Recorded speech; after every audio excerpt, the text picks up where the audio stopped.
everyone, and welcome to a really special episode of The Point. My name is Cara Santa Maria, and I'm the senior science correspondent for the Huffington Post. I'm also a friend of the Young Turks. I co-host often. And today we're going to do a really exciting episode that's all about atheism. And I just wanted to make up a couple of points before we get started. You know, when I was even talking to my closest friends about doing this episode of The Point, I had mentioned how I really just want to get the word out about atheism. And even some of my best friends asked me things like, you know, that's so personal. Why do you want to preach your non-belief to everybody, which is infuriating. So I wanted to make it clear that the reason today that we have an atheist-only panel is that I didn't want this episode to devolve into a is there a God, is there not a God debate. What I really want to do is kind of get the word out, get atheists out of the shadows and talk about what we believe, what we don't believe, where we get our morals, and who we are as people. You know, we don't think that we're going to go to hell. We don't believe in hell. And like many of us have had to deal with in different questions and hate mail, we don't think we should just go ahead and kill ourselves already. Actually, that doesn't really make much sense to us. So I want to go ahead and get started by introducing our amazing panel. First, we have Michael Shermer. He is the publisher of Skeptic Magazine and a monthly columnist for Scientific American. And he's also an adjunct professor at Claremont Graduate University. His latest book is The Believing Brain. Next, we have Sean Carroll. He's a theoretical physicist at Caltech and a blogger at Cosmic Variance. His forthcoming book, The Particle at the End of the Universe, is about the Large Hadron Collider and the search for the Higgs boson. Good to be here. That's timely. Yeah. Yeah. And last, we have a friend of The Point, Edward Falzon, who's also a Huffington Post blogger. He's author of the ironically titled book, Being Gay is Disgusting, in which he methodically dismantles the many inaccuracies and contradictions contained in the Bible. And he's currently on his biblical morality tour of North America. G'day. Hi. So thanks for being here with me, you guys, and opening up about your atheism. We also have 3 great points this week. In a bit, we're going to hear from University of Minnesota Morris biology professor and popular science blogger P.Z. Myers. He says that politicians running for public office touting their religious beliefs should be forced to defend those beliefs, and I have to say I agree. Later, we're going to hear from A.J. Johnson. She's the development director for American Atheists, and she's going to argue that morality without God is actually superior to religion-based morality. But first, we're going to turn it over to legendary skeptic and enemy of charlatans around the world, the amazing James Randi. He's been hunting for years to find credible evidence of the existence of a higher power. Let's go ahead and take a look. Hello, I'm James Randi, founder of the James Randi Educational Foundation. Now, the point I want to make here is that there are 2 kinds of atheists. One says that there is no deity. The other says that he or she finds no evidence that there is a deity. I'm the latter sort simply because I can't prove a negative. I can't even prove that there are no unicorns in Ecuador. The foundation that I represent has a prize of $1 billion to anyone who can prove any testable supernatural or paranormal claim, though the fact that this has been on offer for 16 years now certainly doesn't prove the non-existence of a God, of course. But it's interesting to note that not one applicant has ever offered to prove that claim. Another point, if there is a deity, it is bigoted, capricious, cruel, deceitful, genocidal, homophobic, insecure, intolerant, irrational, jealous, oh yes, very jealous, malevolent, misogynistic, racist, vindictive, and violent, a bully who demands constant praise, sacrifice, adulation, and ego support, or the penalties can be very severe, or don't you know your scriptures? Hey, I'm willing to be shown, but please spare me approaches like, well then how come the sky is blue, huh? No, that's not good enough. Contact us at www.randi, that's RANDI.org. So I want to start off this conversation by asking a question to you, Sean. Do you think that science and religion are inherently in conflict? And what do you say to those who call science just another religion? I think that science and religion are in conflict if you think of religion as something that has anything whatsoever to say about how the world works. You could define away the problem by saying that religion is just, a warm and fuzzy feeling I get about the awesomeness of reality and things like that. But that's not the religion we know and love, at least in the Western world. Religion makes claims about the existence of God, the existence of an afterlife, historical events. And when you make claims about things that happen in the world or how reality works, science can be brought to bear on them. I think that that's where the conflict lies, because science says, well, we throw out a bunch of hypotheses and we test them by making observations, and we see which of these ideas best fits the data. And the data we have right now speaks strongly against believing in the claims about the world that religion makes. But what about what James said? We can't prove a negative. We can't prove that there is no God, and we can't prove that there is no afterlife, because it's a supernatural phenomenon, and science is only the study of the natural world, right? So. Well, I'll be honest, I was very disappointed in the philosophical sophistication of Randi's little video there. I mean, his conclusions are completely correct, and he's very charismatic in saying it, and he's great at working in the plugs for his foundation effortlessly into the discussion. But he doesn't draw a very, very important distinction between proof and warranted belief. Okay. Of course, we cannot prove that there are no unicorns in Ecuador, but we all know there are no unicorns in Ecuador, at least not naturally occurring unicorns. And there's many, many things, we can't go through life only believing things that we can mathematically prove. Nobody believes that we can do that. No one thinks that we should try to do that. In science, we never prove anything, and yet we make progress because we have warranted belief. We have justifiable claims that we can back up with evidence. It's always contingent and tentative belief. It's 99.9999%. I believe that God does not exist exactly as much as I believe the sun will rise in the east tomorrow. And I think that what you just said there, I think, is an important question, and I want to hear what you guys have to say about it. Oftentimes when I talk to my friends about my atheism, I tell them, in my mind, there's a big distinction between not believing in God and believing there is no God. And I always stick with the former. I say, I don't believe in God, but I like to say that I'm not so haughty as to believe there is no God. Some people don't really see the distinction there. Do you think it's important, you guys, to make a distinction? No, it is not important to make that distinction. Do you believe the sun will rise tomorrow? I know the sun will rise tomorrow. No, you don't, because the Earth could be hit by an asteroid, big enough to destroy it. You don't know with 100% certainty that the sun will rise tomorrow. What do you guys think? Is there a distinction there? Do you see those things as being the same? There is a small distinction, although it's in usual grammar, it makes no difference. But I have been told many times by creationists, oh, you have a belief system because you believe there is no God. Now, to think that that's a belief system, of course, is sheer lunacy. Yeah, what's the adage that atheism is a religion, like bald is a hair color? Or off is a television station. Exactly. Right. Or I think Bill Maher said atheism is a religion like abstinence is a sex position. There you go. Yeah, it's the utter lack of religion. Precisely. It's the utter lack of belief. Exactly. But the thing is that, in fact, there is abundant evidence on the non-existence of the Judeo-Christian God. Yeah. And this is something that can be disproven and has been disproven archaeologically and historically. The Judeo-Christian God is the most investigated and examined God of history. We spent the last 150 years, ever since there was the first real critical exegesis of the Bible in the mid-19th century in Germany. Anyone with a spade went into Israel and Syria and Egypt and started digging up, trying to find proof. And of course what they found was not only no evidence in favor of the Bible, but everything they found contradicted the biblical account. Yeah, and that's the thing, it's the biblical account. It's not just is there a God, is there not a God, but religion is not just I believe in God, that's that. There's so much dogma that comes along, especially when we talk about Judeo-Christian religions. There's so much dogma that comes along with it. And that's why I always would say, that I've known people who can kind of rectify science and their personal religion, but you definitely can't rectify science and fundamentalism. If you believe in a literal translation of the Bible, you are fundamentally anti-scientific. Well, believers will often say, it's my faith, you can't prove it or disprove it.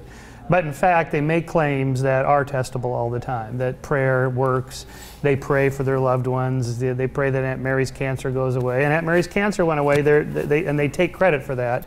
And when Aunt Mary dies from her cancer, then they do not take that as a negative data point. Yeah. So when Randy's talking about there is that there are testable claims, and they are made all the time by believers. It's just that when you push them on it, like, okay, then let's actually put that to the test. And they go, well, no, that's just my faith. And so, you know, when Huxley defined the term agnostic in 1869 as it's just not a knowable concept, nobody's actually an agnostic behaviorally. You act as if there is a God or there isn't a God. And so we all make that decision. And the question is, what do you make the decision based on? You know, on some just sort of subjective feeling you have about the world, or in some rational form. So all we're doing as skeptics and atheists is saying, don't treat it any differently than any other claim.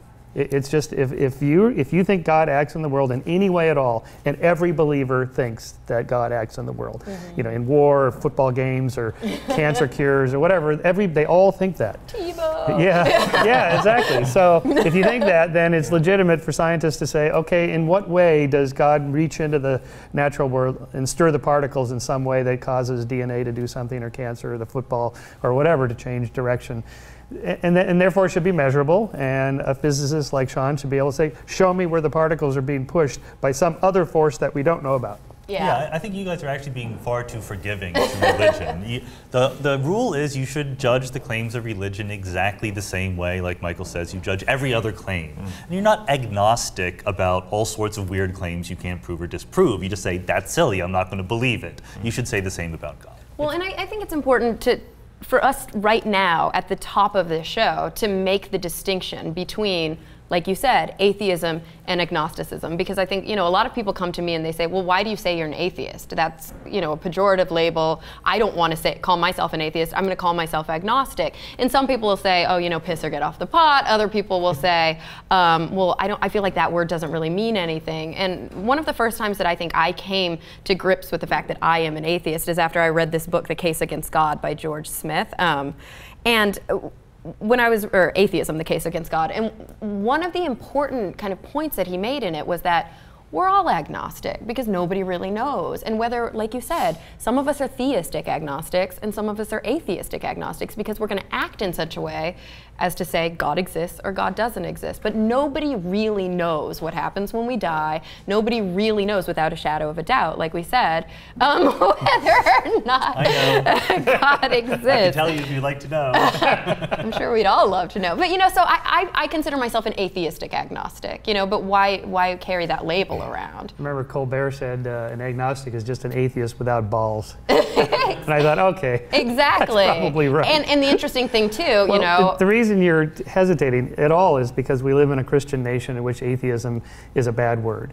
So atheists have struggled with this, skeptics. What's the right word? They even tried on brights for a while. Following the gay movement, you know, let's call ourselves gay, let's call ourselves bright. It's a happy term, and it just never caught on. And so we might as well just call ourselves an atheist. That's what it is. Yeah, like and free thinker, secular humanist, like people kind of try and pick all these words that sound a little bit less non-theist. Non-theist, yeah, non-believer. Yeah. Well, you know, the fastest rising religious group in America is the nuns, N-O-N-E-S, the people that take nun. They have no religion at all. Yeah. That's 20%, that's 1 in 5. You know, that's a voting block. Yeah. You know, that's a serious number of people. They're not necessarily atheists, but they're on the But that's the thing, when you ask people, you know, are you an atheist, the number plummets down to like less than 5%. But again, it's just a linguistic thing. It's only because they know that that's a bad name in America. In Europe, this is not an issue at all. Nobody cares. And so I just think we might as well just own the name and just put a positive spin on it. Like, we believe all sorts of things that are really good. Yeah. Well, before we go to break, I want to just mention some statistics that I have here because they just blow my mind.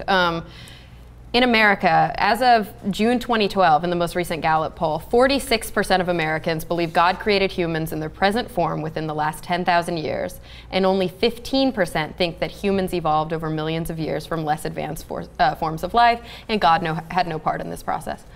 46% of Americans believe in a fundamentally creationist view. Yeah, but there's even more that believe in astrology and psychics and That's UFOs, true. and it's just across the board.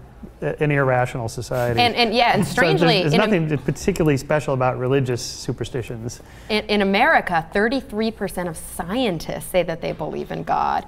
18% say that they believe in a universal spirit or higher power. So collectively, we've got 51%, over half of the scientists who believe in some form of deity or higher power. There's one problem with those surveys. Self-report data is always problematic in social science. You don't know what the person's actually thinking in their head. They have to tick a box. Yeah. So if you say, maybe some of them believe in sort of a Deepak-like or universal spirit force in the cosmos that has no personal anthropomorphic characteristics at all. But still, you wouldn't call that person an atheist, would you?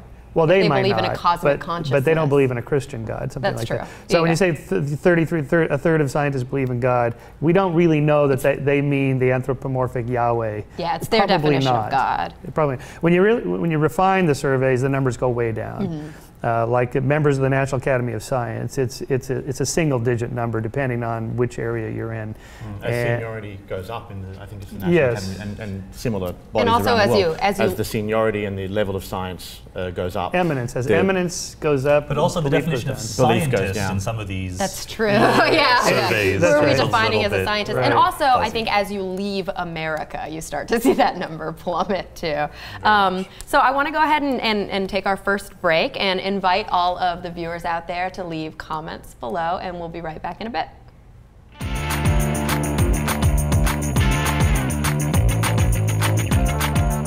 Welcome back to our special atheist episode of The Point. Our next point comes to us from P.Z. Myers. He's a biology professor at the University of Minnesota Morris, and he's also a blogger. Let's check it out. My name is P.Z. Myers, and I'm a guy with a blog on the internet.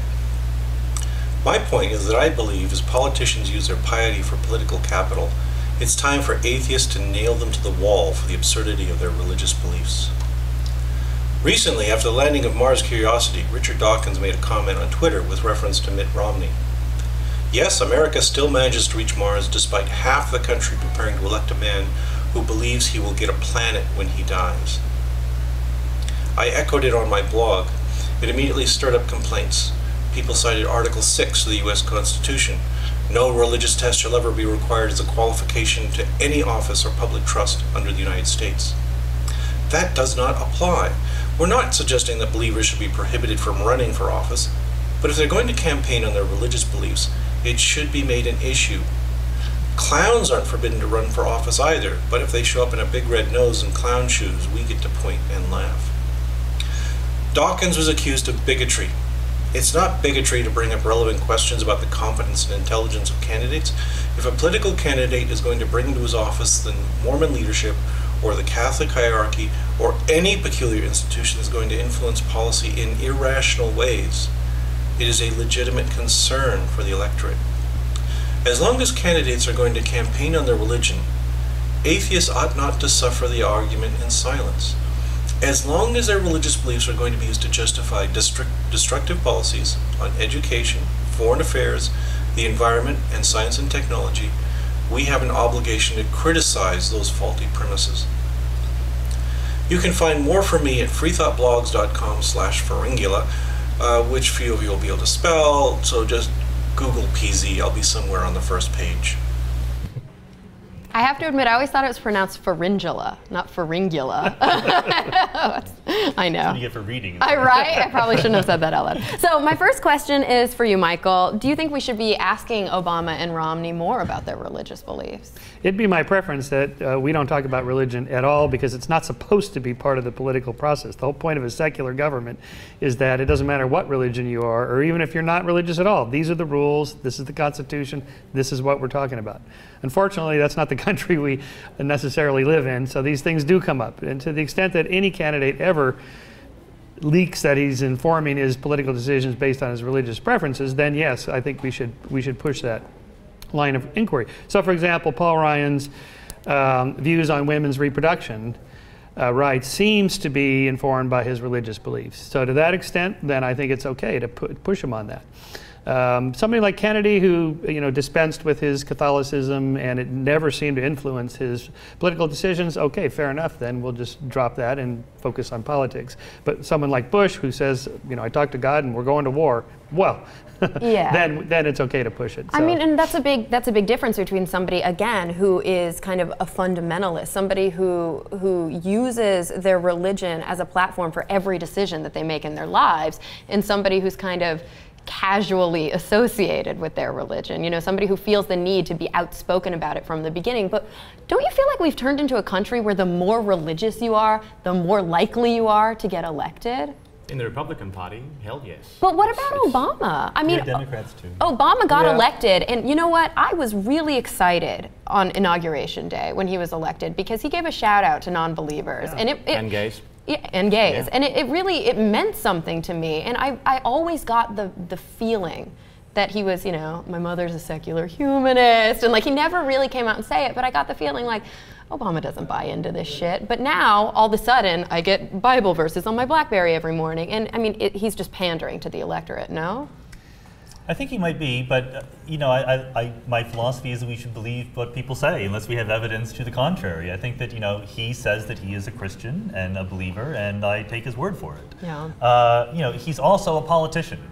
And I disagree a little bit with Michael. I think that we should talk about people's religious beliefs when they're running for office, because if I were religious, my religious beliefs would certainly inform my beliefs about what constitutes a just society, and that's important. I mean, like the example you gave is a great one.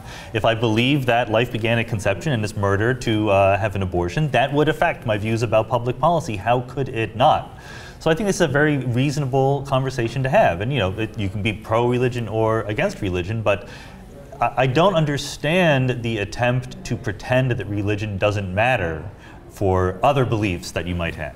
Can you really be against religion in this think country and run for office? Well, not at the moment. Well, actually, the recent poll, Gallup does since 1958, they've asked a question: who would you vote for, an atheist, or a woman, or a gay, and so on? Yeah. And atheist has always been the lowest, and in '58, I think it was at 18%.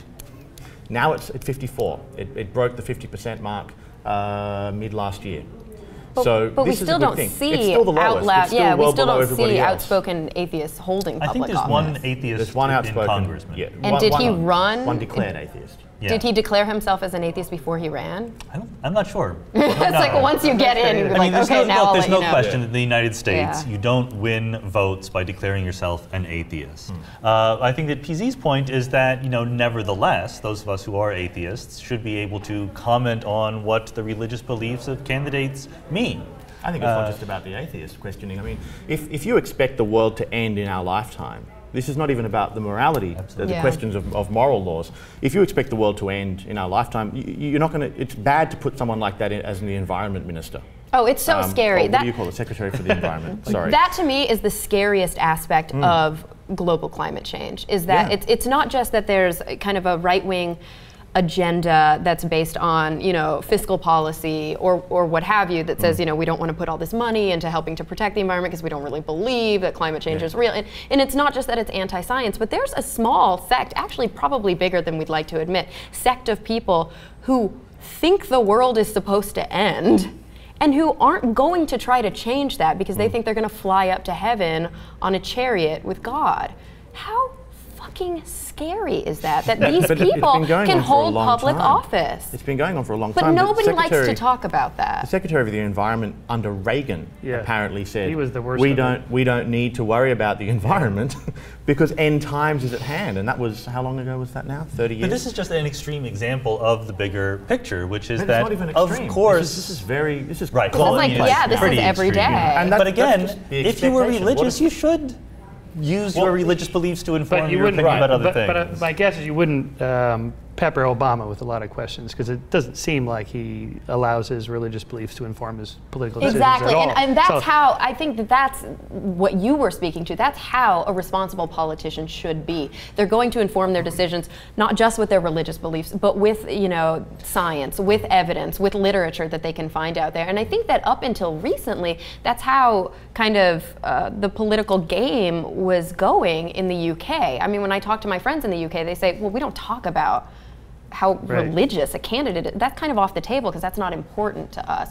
But you would hope that your candidates would actually be free thinkers enough that they wouldn't be, you know, they wouldn't allow religion to trump science. I think Obama is. I think Obama is too. I think he does probably Romney? believe, he says it a lot, but I don't think it's relevant at all to what he's doing on a day-to-day basis. Romney probably would be more so.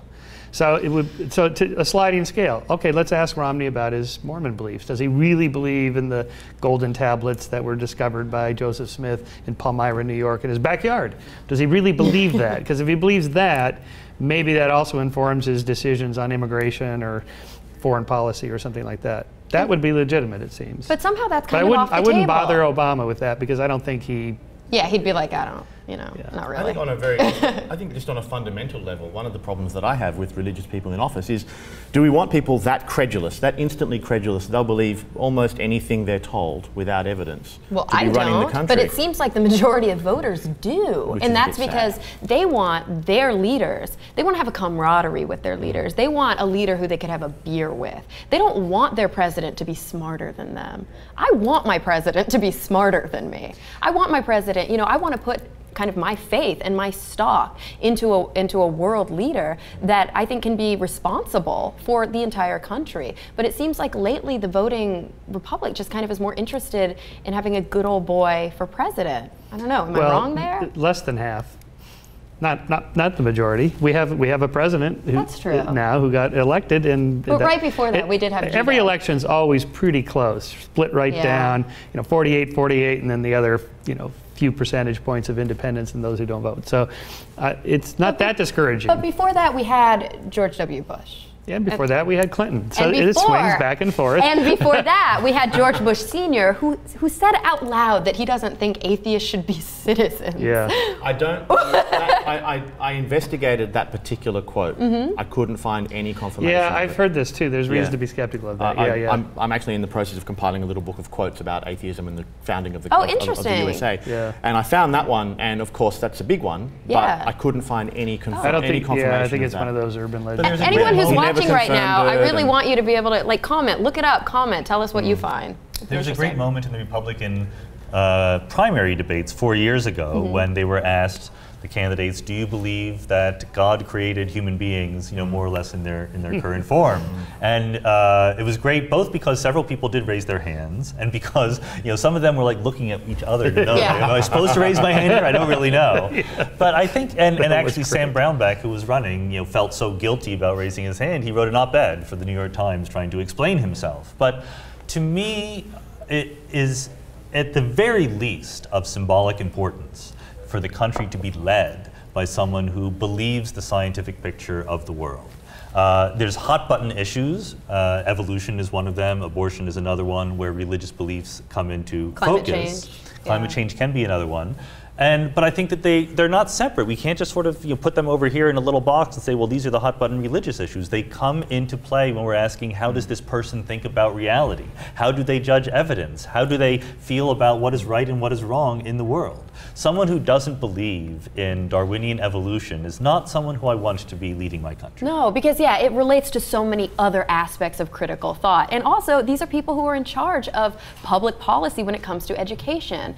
And the more that we see credulous people in office, the more that we see an agenda that's kind of anti-science being pushed through in the state, at the state level or even at the federal level, the less equipped the children that are coming up in the world today are going to be to make good decisions about who they vote for in the future. And you see a toilet effect, right? We're ringing the bowl. It's one of the reasons intelligent design has gotten so much ground, even though it's lost every single court case.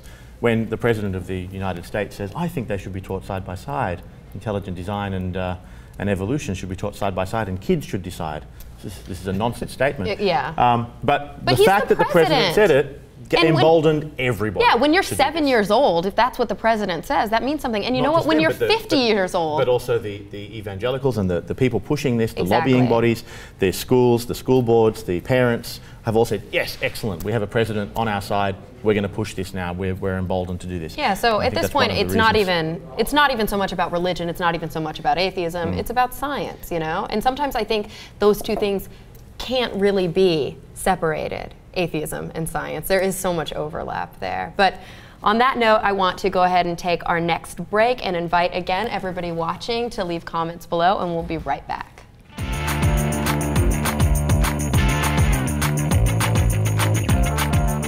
Hi everyone, welcome back to our special atheist episode of The Point. Our final point today comes to us from AJ Johnson. She's the development director for American Atheists. Let's take a look. Hi, I'm AJ Johnson, development director for American Atheists. My point is that secular morality is fundamentally superior to religious morality, and it's time we own that. I'm an African-American bisexual woman. As such, I've experienced firsthand the intolerance perpetrated against these and other identity groups under the auspices of religious morality. So let me be clear. Religious morality has supported slavery, misogyny, and homophobia throughout the ages, and religious morality continues to be the #1 source of opposition against equality for women and the LGBT community right now. Secular morality, on the other hand, tells us that this is wrong. The secular values of equality, diversity, and tolerance, while found nowhere in the Bible, thrive in America today. Why, you ask?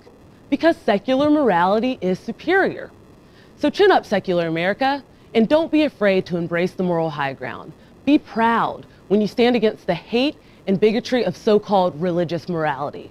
Because our modern morality demands that all Americans promote with vigor the freedom and fairness of our Constitution, including the right for all people to participate equally in the American dream. For more information about American Atheists, go to atheist.org and follow me on Twitter at @happiestatheist.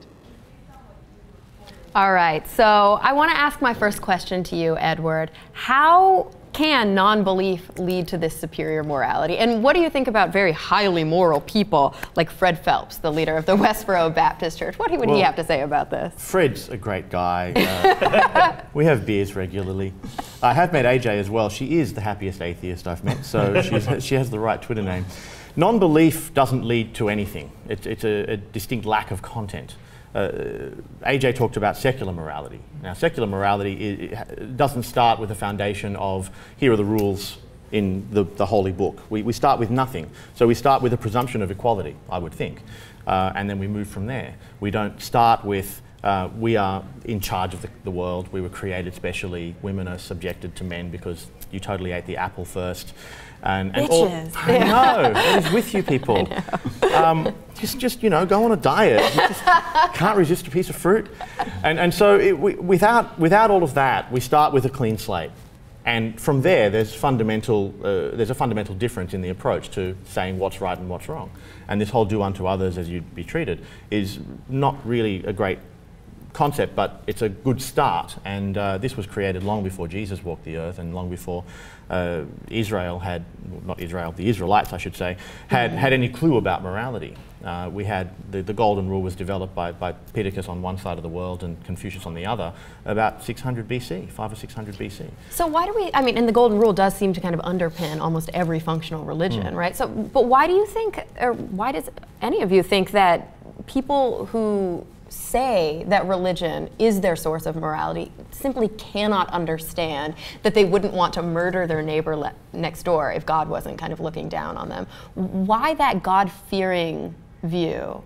Well, I think that AJ's video is great, and it brings up this really important point when she says that secularists should own their superior morality. I think that we've been on the defensive for a very long time because traditionally the reason why things were right and wrong ultimately flowed from God, that God was helping us explain what is good and what is bad. Which really means it flowed from some dude of course, who had a lot of power, God right? Some exist. guy who wanted That's to right. kind of, So well, I'm close to God. He told me this, so you need to look at me as a prophet. Totally had a dream about that. Yeah, totally. Amazingly, many of God's commands fit in with the local customs of the tribe who were writing them down. It's just coincidental, but the shrimp thing still confuses me.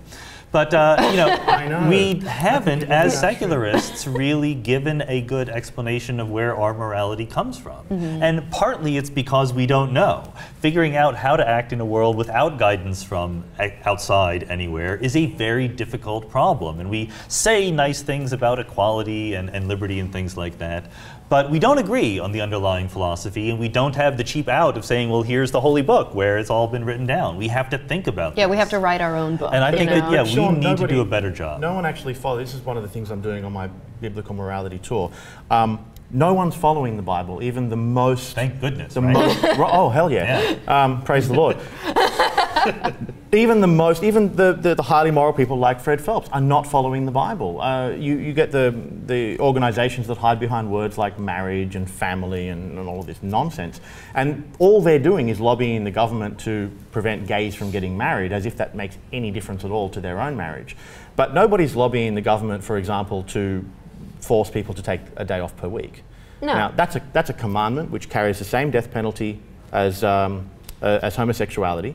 And there is a specific example in the book of Numbers that says, you know, somebody gathered wood on the wrong day of the week and he was put to death as an example to make sure no one else works on the Sabbath. No one is lobbying the government to make working on Sunday illegal. But if you want to help family, if you want to help marriage, take a day off a week, spend some time with your spouse, spend some time with your kids. I would support a notion of pulling back this workaholic syndrome, not on a religious basis, but simply because it would actually help. But no one is actually lobbying the government for that. No one. And so no one follows the Bible as it is. Because they're not, they don't honestly want to see us legislating morality. Exactly. I mean, it's not a moral cause. It's an in-group, out-group fear cause. Precisely. Religious people live an entirely objectively secular life. They just don't want to admit that they do. I think they don't even know. I think they don't even think about it. I think they've been swept along with the tide of the Enlightenment change of more secular values, and they're not even aware of it. I mean, today's conservative, the average conservative, is more liberal than liberals were a century ago.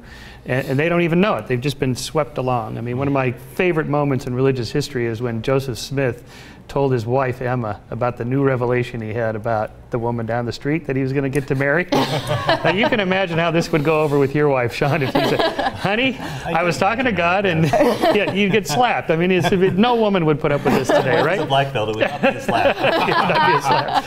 Right, so that sort of thing that, you know, could be sold a century ago, it would not fly today. Yeah, same with virgin birth. I mean, look on the flip side, right? Like, ooh. I forget who had this great line that most religious people view morality from the Bible much like a software license. You just skip to the end and click I agree without, you know, reading all the boring parts in between. But again, you know, I do want to be tough on ourselves. I don't think that we have the competing package to really sell in a compelling way. And so, you know, we atheists need to do a better job of that. It's not enough to ridicule the religious side of things. We need to do the hard work. I disagree. Well, we need to do hard work, sure, but we can do the easy work. We have the origin of morality, surely, in evolutionary terms. We can, every behavior that we have in humanity, group solidarity, coordination, social hierarchies, war, rules of engagement of war, all of these things we find in the animal kingdom. You know, we can see, we find lots of things in the animal. That's true. I mean, that's the thing. Would you want to? You're kind of throwing out the baby with the bathwater there. Like, I mean, would you consider animals to be moral beings? If you watch pre-moral, there's a very pre-moral. I love that. Yeah. Pre-moral. Yeah. Well, no, the foundation. Say really the foundation of reciprocity. You know, animals know, primates know what's fair and not fair, and we put language to it, and we act on it, and we talk about it. Animals don't, but because we have language, so that's a foundation in which we can derive. But as the only woman on the panel, I have to also say there's a hell of a lot of rape in the animal kingdom. And hell of a lot. And in the human kingdom too, but less than there used to be. There is, and that, I mean, and that may be explained by this kind of evolutionary morality, you know, that kind of men were stronger and they could, you know, subjugate women more easily. And so it's only once, I think, women were able to come out and speak about these things and get the right to vote and all of this that we started to see more, you know, equality. That's why you need a strong government with rules of law. Because otherwise, guys will get away with whatever they can. People will cheat if they can. But this is the conversation we need to have, because you don't want to just commit the naturalistic fallacy. You don't want to say that because things happen in nature, they're the right things to have happen. We need to explain why. What is the fundamental reason for saying that some behavior is good, some behavior is bad?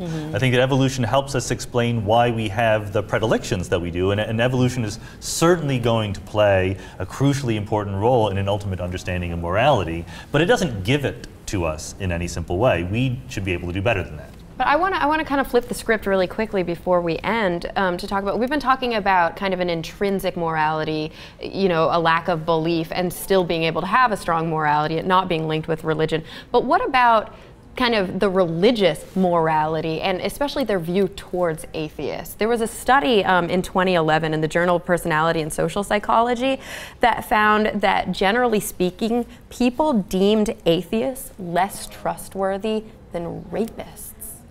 Why are we viewed that way by the general public?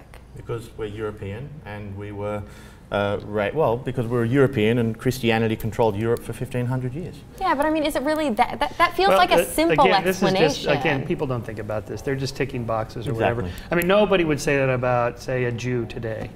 But that's the thing, you can tick a box without anybody looking over your shoulder. The shift has happened. It will happen for atheists. It's happening for gays. It will happen for atheists. It will happen, but I still think that it's kind of the last shift to occur. Yeah. And what's But we're strange is getting there. a lot of people don't view it as a... What's the source of these questions, though, on this graph? Did someone say, would you rather your daughter date an atheist or a rapist? No. What it was actually, it actually wasn't a straightforward question. It was kind of a reaction time test. Exactly. You know, it was looking for kind of subliminal. The social again, science of the graph is not that critical. I mean, I take your point, Cara, to be that it is socially acceptable to mistrust atheists. Exactly. And like you say, Michael, this is changing, but it doesn't just change. It changes because we have really, shows on YouTube that help convince people that atheists are charming and moral people. And this is... Exactly. But this really is an issue. Well, you know. It's an issue for, you know, it's a civil rights issue. It's a civil liberties issue. And that's what groups like American Atheists are trying to show the public. And that's what a lot of people, I think, still don't understand. Even, you know, like I said at the top of the show, one of my best friends, I was having a conversation about this with them. And I was saying, no, we need to get the word out because of how much, you know, stereotyping that there is. And my friend was saying, you know, but I said, if I wanted to do an episode about gay and lesbian issues and have all gay and lesbians on the panel, you wouldn't be saying the same thing about why do you want to preach your beliefs to people. And he was saying, yeah, but that's not a choice. And it kind of struck me, and I thought, well, it's not my choice to not believe in God. Trust me, I was raised Mormon in a very fundamental household. I damn sure wanted to believe in God. I wanted to please my parents. I worked really hard at trying to develop this belief system. I got baptized. I did all of the things that I was supposed to do. And in spite of that, I couldn't believe. And by 14, I had to leave the church because I felt like every day I was lying to myself and I just felt guilty all the time. You know, belief is sometimes not a choice for people. It can be, you can be brainwashed into believing if your entire, you know, surrounding environment forces that. And the lack of belief, I think, comes with enlightenment. It comes with reading. It comes with learning, or at least that was my experience. And of course, don't forget, homosexuality is totally a choice. Oh yeah, especially according to the believers the out highly there. moral Fred Phelps. You know, and I have one other question. You know, we kind of mentioned earlier about the quote from George Bush Sr., which we found may or may not be true, but you know, this issue about it being a civil liberty. In America, we feel a lot of oppression, but I know, Edward, you had written a blog recently on HuffPost about oppression in other countries, specifically in Indonesia, and I wanted you to maybe speak a little about that. Yeah, Alexander, I think it's pronounced Aan is his last name, was, he created a Facebook group regarding atheism. He questioned the existence of God, posted some rather unflattering pictures of Muhammad. He was hunted down, beaten by a mob, then they called the police. They arrested him, he was beaten in prison when the prisoners found out why he was there. Then he was imprisoned for 2.5 years, sentenced to prison for 2.5 years, basically for being an atheist, and also fined the equivalent of 2 years' annual salary in Indonesia. So there's been a push to try and, you know, help this guy. There was a petition that a petition to the White House. They needed 25,000 signatures. I'm not sure they quite got the 25,000 signatures for Barry to try and step in and ask, you know, to do something about it. Yeah. I dare say he wouldn't have done anything anyway. I signed that. I signed it too. Me Hell too. yeah. Well, I blogged about it and tried to encourage people to go and sign it. And I mean that's an issue that, you know, a lot of times we talk about the frustrations that we have, and in some ways we're dealing with first world issues here. You know, Right. there are a lot of countries where it's not just about, oh, I can't hold office, or Yeah. my friends make fun of me, or, you know, where there's violence perpetrated, where it's actually still against the law to speak out about your atheism. And that's It's against the law to be an atheist. Yeah. You have to be one of the, in Indonesia, you have to be one of the 5 allowed religions. And they're all about monotheism, but oddly, they allow Buddhism. So I don't know how that all works. Which is the closest thing. I mean, I guess that's the cover there. Well, okay, so I want to go ahead and thank you guys so much for being here, and let us know where people can find you. First, Michael Shermer. Skeptic.com. Great. And Sean Carroll. The website is preposterousuniverse.com, and I blog at Cosmic Variance. And also Edward Falzon. I am at biblicalmorality.com, and I blog on Huffington Post. Great. And I want to also say thank you to our Point contributors, PZ Myers, AJ Johnson, and James Randi. I'm Cara Santa Maria. You can find me on Facebook or on Twitter at Cara Santa Maria. Also, if you go to carasantamaria.com, it'll forward you to my column on Huffington Post Science called Talk Nerdy to Me. Heathens greetings, and thank you all for watching The Point.